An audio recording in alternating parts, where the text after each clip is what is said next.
up, you guys? The Curious Owl here, and welcome back to another book review. So this time I am going to be reviewing Myths of the Hindus and Buddhists by Anada Coomaraswamy and Sister Nivedita. I think that's how you pronounce their names. I think they're Indian, so I'm not quite sure.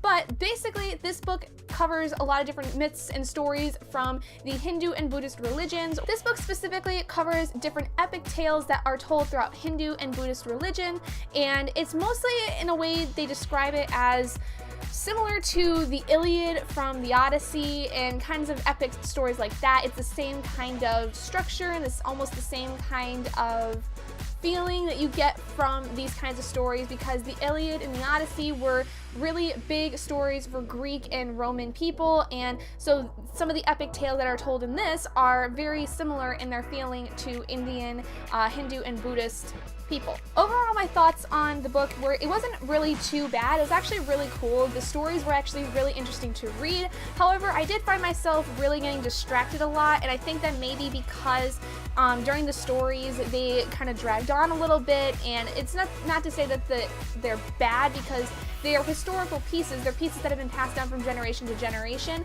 but for me, trying to read through them, it wasn't really easy, because there were many times where I found my mind kind of drifting, and I think it was because there were some points that kind of were really slow, and so my mind kind of tended to wander a little bit, but I still do appreciate the kinds of stories that they are, because they are so old and they've been passed on from generation to generation. What was really helpful though in understanding these stories is that before each of the stories there was a little bit of background knowledge that was given to the reader in terms of when the story took place, some of the kinds of people that were involved in the story, and maybe even a little bit of history that may have been involved that could have played into the actual story. So that was really nice to see, because as a person who is not of Hindu or Buddhist religion, I needed a little bit of context to understand a little bit about what exactly was going on, what were some things meaning, what were some of the big kind of tropes that tended to happen in some of these kinds of stories. So that was really, really helpful to see. The only problems I really had with it were that it seemed really hard to read, which was part of the reason as to why I was distracted a lot of the time reading through it.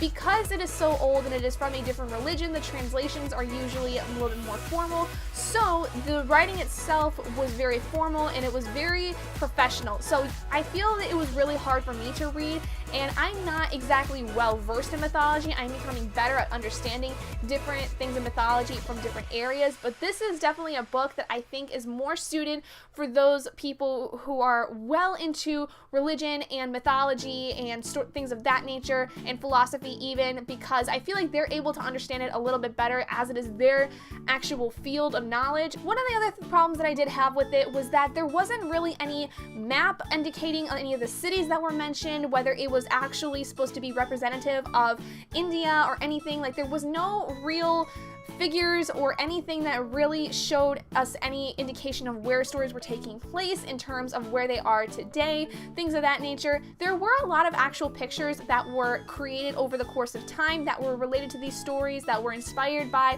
the stories or different parts of stories, which was really nice to see. I really enjoyed seeing the different art pieces that came about after these stories had been told to people, but I really wish there would have been a map. Also, what was really tripping me up was a lot of the pronunciation of some of the names of the cities and the people. It was really hard for me to kind of wrap my head around. Like, I tried my best to imagine how the names sounded, but because it is from a different language and a different area of the world, there's all kinds of different pronunciations for these kinds of characters and places, and so I really wish there would have been some kind of a pronunciation guide, some way to give us an idea of how the name is supposed to sound. So overall, it wasn't really too bad of a book. I kind of gave it 3 stars out of 5, because although it was really interesting to be able to read a lot of things about this different area of the world and these different religions, there was some things that I just really didn't care for, and it didn't really grasp my attention a lot. I found myself drifting a lot. It didn't really seem to hold my attention the entire time, and